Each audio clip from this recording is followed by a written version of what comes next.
आज जो हमारे यहाँ पर गेस्ट हैं उनके YouTube के ऊपर 28 लाख से ज्यादा सब्सक्राइबर्स हैं, करोड़ों व्यूज हैं।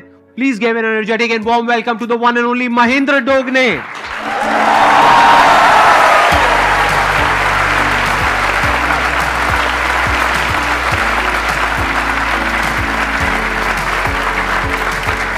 प्लीज। मेरा नाम महेंद्र दोगने है और मैं मध्य प्रदेश के सबसे छोटे डिस्ट्रिक्ट हरदा से बिलोंग करता हूं और अभी भी वहीं पर रहकर सारी चीज़ें कर रहा हूं, सारे काम कर रहा हूं। मेरे पिताजी एक मैकेनिक है। मैं सेशन सुन रहा था शायद मनोज का, और उसमें उनके पिताजी शायद बाइसिकल रिपेयर करते थे। राइट। तो मेरे पिताजी जो है बाइक रिपेयर करते थे और अभी भी करते हैं, और मैंने वहीं से शुरुआत की।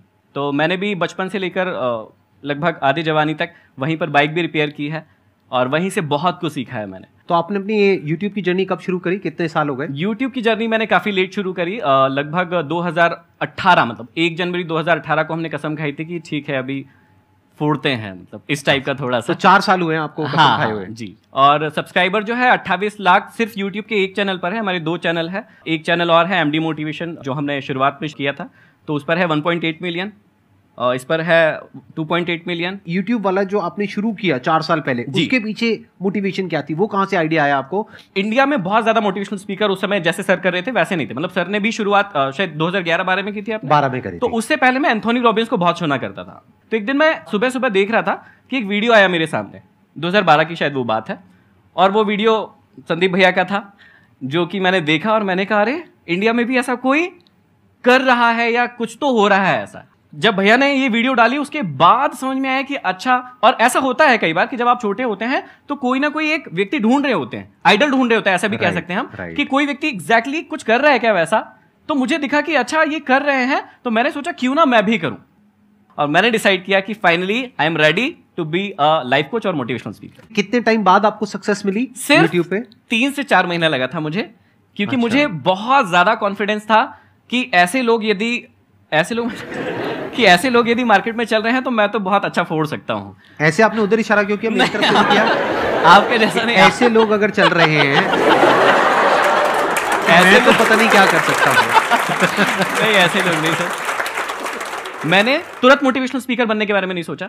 मतलब मुझे पता था कि पोटेंशियल है मेरे अंदर, और मुझे बोलना बड़ा अच्छा लगता था। मतलब मैं जब बोलता था तो लोग सुनते थे, और वो जो कनेक्शन होता था, जैसे भैया करते हैं कि जब आप भैया बोलते हैं और आप लोग हंसते हैं तो इनके अंदर क्या फील हो रहा होगा वो आप सोच भी नहीं सकते हैं, है ना। और हर बार वही चीज इनको यहां पर आने के लिए मोटिवेट करती है, या वही चीज इनको एनर्जी देती है, पावर देती है। तो वही सेम फीलिंग मेरे साथ भी होता था कि जब मैं स्टेज पे होता था, छोटे छोटे स्टेज थे उस समय, जब मैं कोचिंग चला रहा था तो बहुत छोटा स्टेज होता, 200-300 बच्चे बैठते थे वहां पर, लेकिन जब वो हंसते थे मेरी बातों पर, इंजॉय करते थे उस बात को और डीप चले जाते थे। मतलब जो लास्ट सेशन हुआ था मेरा अभी 2-3 महीने पहले, यदि मैं उसका टाइमिंग बताऊंगा तो आप आश्चर्यचकित रह जाएंगे। मैं 6 घंटे स्टेज पे था, सिर्फ 15 मिनट का ब्रेक लिया था और कोई भी जाने को तैयार नहीं था। क्या बात। तो 6 घंटे मैंने रेगुलर बोला है। तो 6 घंटे कोई व्यक्ति किसी को सुन सकता है क्या? किसी का गर्लफ्रेंड या बॉयफ्रेंड होंगी तो वो भी बोर हो जाते हैं, अरे पका मत ना, अभी रखना फोन, इतना क्या है ना। एक समय में बात करने के बाद शुरू में तो बड़ा मजा आता है, हाँ हेलो जानू।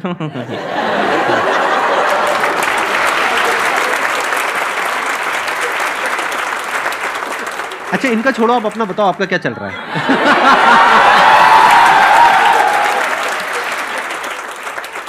आपका भी क्या स्टेटस है? मेरा स्टेटस सिंगल है और मैंने शादी नहीं की है। Ready to mingle? नहीं। अच्छा ओके, हाँ।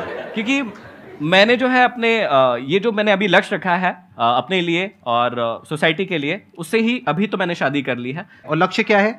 तो लक्ष्य के अंदर ये 5 उंगलियां हैं। यदि 5 उंगलियां आपने क्लियर कर ली अपनी लाइफ में, तो आप जितने भी हमारे सेशन सुनते हैं शायद आपको उनको सुनने की जरूरत नहीं पड़ेगी, और आप अपनी लाइफ में वहां होंगे जहां आप एक्चुअल में पहुंचना चाहते हैं। तो ये 5 फिंगर्स क्या है, मैं बहुत सिंपल तरीके से बता देता हूं।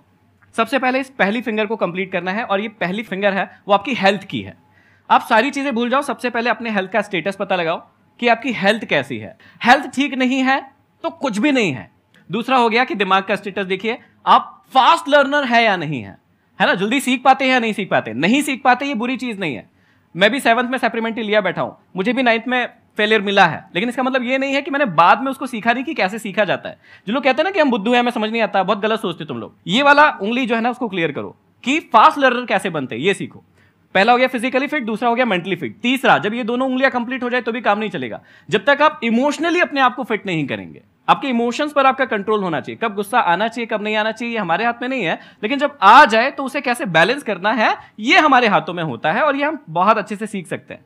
जब ये तीनों उंगलियां कंप्लीट हो जाती है और आपके पास पैसे ही नहीं है, मतलब चौथी उंगली नहीं है, तो ये तीनों उंगलियां किसी काम की नहीं है। चौथी उंगली को क्रिएट कीजिए, मतलब वेल्थ बनाइए अपनी, फाइनेंशियली फ्री होइए, और उसके बाद जब ये चारों चीज हो जाए तब आइए और समझिए जो जीवन है एक्चुअल में वो क्या है, मतलब जो स्पिरिचुअल जर्नी हम कहते हैं। और जब ये पांचों उंगलियां आप बनाएंगे तब बनेगी एक मुट्ठी, और उससे आप जीवन में फिर कुछ भी कर सकते हैं। बहुत बढ़िया।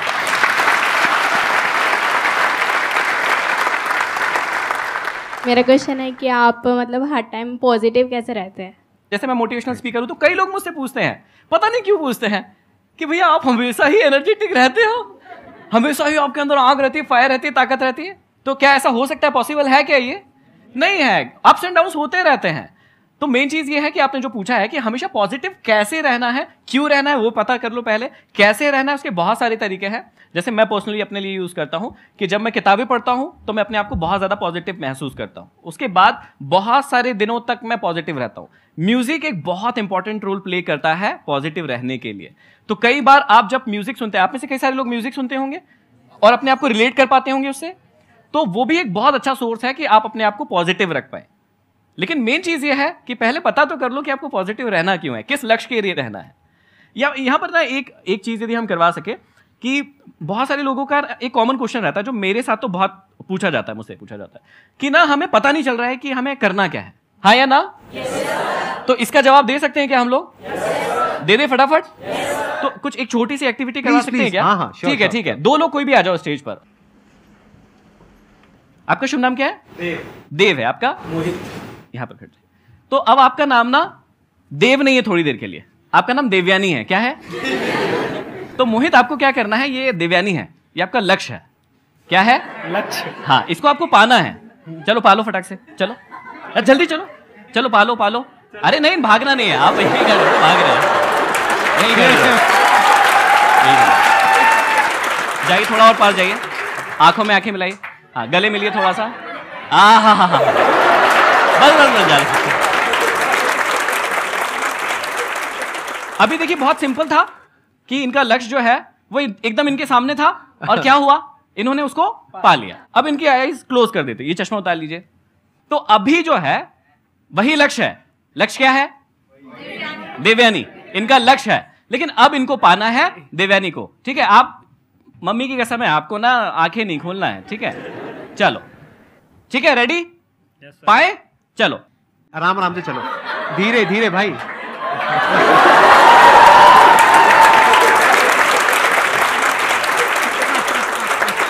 तो यहां पर कुछ बात समझ में आ रही है कि जब हमारे सामने एकदम लक्ष्य होता है तो एग्जैक्टली हम देख पाते हैं कि हमें कहां जाना है। लेकिन जब हमें पता ही नहीं होता है कि हमें जाना कहां है, तो फिर हमें बहुत सारे एफर्ट्स लगाना होता है, जैसे इनके केस में हुआ होगा। लेकिन इनको तो पता था कि किधर घुमाया। जैसे ही थोड़ा सा बड़ा स्टेज होता है, जब मैं ये वाली एक्टिविटी करवाता हूं, तो व्यक्ति कंफ्यूज हो जाता है कि उसको कहां जाना है। तो थैंक यू वेरी मच, आप लोग जा सकते हैं please. Thank you thank you. तो एक्चुअली मैं समझाना ये चाहता हूं कि भैया आपको पता होना चाहिए कि आपको जाना कहां है। जब तक खुली आंखों से आपको पता नहीं चलेगा कि ये आपका लक्ष्य है, तब तक आप ये जो प्रॉब्लम आ रही है ना आपकी लाइफ में कि कैसे मोटिवेट रहना है, कैसे हमेशा पॉजिटिव फील करना है, ये सब होता रहेगा। लेकिन जब आपको पता चल जाता है कि आपको जाना कहां है, फिर ना आपको किसी भी क्वेश्चन के जवाब की कोई जरूरत नहीं होती, सारे जवाब आपके पास खुद ब खुद आ जाते हैं या आप ढूंढ लेते हैं। मेरा क्वेश्चन ये है सर, जो कम्युनिकेशन स्किल्स होती हैं, हमारे आसपास ऐसा एनवायरनमेंट हमें नहीं मिल पाता है और काफ़ी दूर तक नहीं होता है, तो उसको अगर हमें वर्क करना है उस पर, तो उसको हम कैसे सही कर सकते हैं? जैसे उन्होंने कहा कम्युनिकेशन स्किल्स, तो मुझे शायद आपका वो वीडियो ही याद आया जिसमें आपने बहुत डिटेल में और शायद सिखाया है, और शायद वो एपिसोड 1 2 3 4 3 या 4 एपिसोड्स हैं। हाँ, तो पूरा एपिसोड्स हैं। तो पहली बात जो इन्होंने कही वो शायद यहीं पर, मतलब मुझे ब्लेम नहीं करना चाहिए, लेकिन यहीं पर गलत हो गई कि सोसाइटी में कोई सिखाता नहीं है, क्योंकि ऑलरेडी मतलब आसपास ऐसा कोई वो नहीं है, माहौल एनवायरनमेंट नहीं है। ये कह रहे हैं कि हमारे आसपास में जो लोग हैं वो ऐसे नहीं है कि उनसे बात कर सके। तो बेसिकली क्या होता है कि आपको एनवायरनमेंट नहीं मिलता, तो उसका भी कोई प्रॉब्लम नहीं है, आप खुद से वो एनवायरनमेंट डेवलप कर सकते हो। जैसे मेरे को दिक्कत हुई थी जब इंग्लिश स्पोकन, क्योंकि मैं हिंदी मीडियम से था, फेल हो गया था। इंग्लिश सीखने का मेरे को बड़ा शौक था, तो जब मैंने इंग्लिश सीखना शुरू किया तो मैं गवर्नमेंट स्कूल से था और वहां पर माहौल नहीं था, लेकिन वो माहौल मैंने बना लिया। तो आप चुन लो कि भैया कौन कौन लोग हैं जो इंटरेस्टेड है, और उनके साथ वो प्रैक्टिस शुरू कर दो। जैसे आपने कहा कि कोई स्पेसिफिक स्किल है जिस पे आपको कमांड करना, जैसे इंटरव्यू है, तो आपको इंटरव्यू कहीं देने जाना है और आपको नहीं मिल रही कि यार मैं किसके साथ तैयारी करूं, तो ऐसा हो ही नहीं सकता कि आपको कोई भी ना मिले। 4-5 लोग आप ढूंढिए कि जिनके साथ आप डेली बैठकर इंटरव्यू का सेशन कर सकते हैं, उनके साथ डेली प्रैक्टिस कीजिए। अब यदि आप कहें कि दुनिया में कोई व्यक्ति मिला ही नहीं है, मेरी सिटी में कोई व्यक्ति मिला नहीं, तो ऐसा पॉसिबल नहीं होता मेरे हिसाब से। तो मैंने अपने मोबाइल पे सिर्फ एक ही व्हाइट है और सिर्फ उस पर एक ही चीज लिख के रखी है मेरे मोबाइल पर, और वो है there is will there is way. जहां चाह है ना, जहां आपने चाह लिया ना कि मेरे को ये करना ही है, तो आपको तरीके, लोग, सब कुछ मिल जाएगा। आप एक काम करो ना, आपके पास में मोबाइल है? Yes sir. कैसा है, स्मार्टफोन है या? स्मार्टफोन है। तो अगर उस स्मार्टफोन में आप कैमरे को ऑन कर दो, यस सर। आप अपनी रिकॉर्डिंग करो, यस सर। और उस रिकॉर्डिंग को यूट्यूब पे अपलोड करो, यस सर। तो कुछ पैसे लगते हैं? नहीं। अपना एक रूटीन बना लेते हो कि साल में 365 दिन है, मेरे को 365 वीडियोस डालनी है 5-5 मिनट की। इसमें आपका क्या गया? कुछ नहीं सर। लेकिन एक बात पक्की है, 1 साल बाद आपकी जो कम्युनिकेशन स्किल है जी वो जो 1 साल पहले थी उससे 1000 गुना बेटर हो जाएगी। यूट्यूब पे सक्सेस मिलेगी नहीं मिलेगी कुछ नहीं कहा जा सकता, लेकिन आपकी कम्युनिकेशन स्किल बेटर हो जाएगी। अगर आप कुछ भी नहीं करते हो, ये जो मैंने कहा वो भी नहीं करते हो, आसपास में लोग भी ऐसे नहीं हैं, क्योंकि आसपास में जो लोग हैं उनसे जैसे ही आप बात करोगे थोड़ा सा भी वो मजाक बनाएंगे, तो उनसे आप बात नहीं कर सकते हो जी। तो आप अगर अगले 1 साल तक ऐसा कुछ भी नहीं करते हो, यानी प्रैक्टिस ही नहीं करते हो, बस अपने दिमाग में सोचते रहते हो कि मेरे को अपनी कम्युनिकेशन स्किल्स को बेटर करना है, क्या कभी बेटर होगी? No sir. पूरी जिंदगी में कभी बेटर होगी? No sir. प्रैक्टिस करना पड़ेगा ना। Yes sir. तो प्रैक्टिस करने के आज की डेट में बहुत तरीके हैं, बहुत ऑप्शंस हैं, अगर आप थोड़ा सा दिमाग लगाओ तो। अपना आप महीने का कितना खर्चा कर लेते हो पैसा जिसकी कोई रिटर्न नहीं है, यानी अपने शौक के ऊपर, कपड़ों पे, इस पे, उस पे, खाने पीने पे? 2 to 3,000 अप्रॉक्स। उसको आप चाहो तो 2-3 हजार को 1-1.5 हजार कर सकते हो? यस सर, कर सकता हूँ मैं। कर सकते हो। Yes sir. तो क्या ऐसे आपके घर के आसपास में जहां पर भी आप हो, ऐसे कुछ इंस्टीट्यूट्स हैं जहां पर के 500 रुपए महीना वो लोग लेते हैं और आपको इंग्लिश सिखाते हैं या कुछ सिखाते हैं, कुछ करते हैं? Yes sir. है? Yes sir. क्यों नहीं ज्वाइन करते?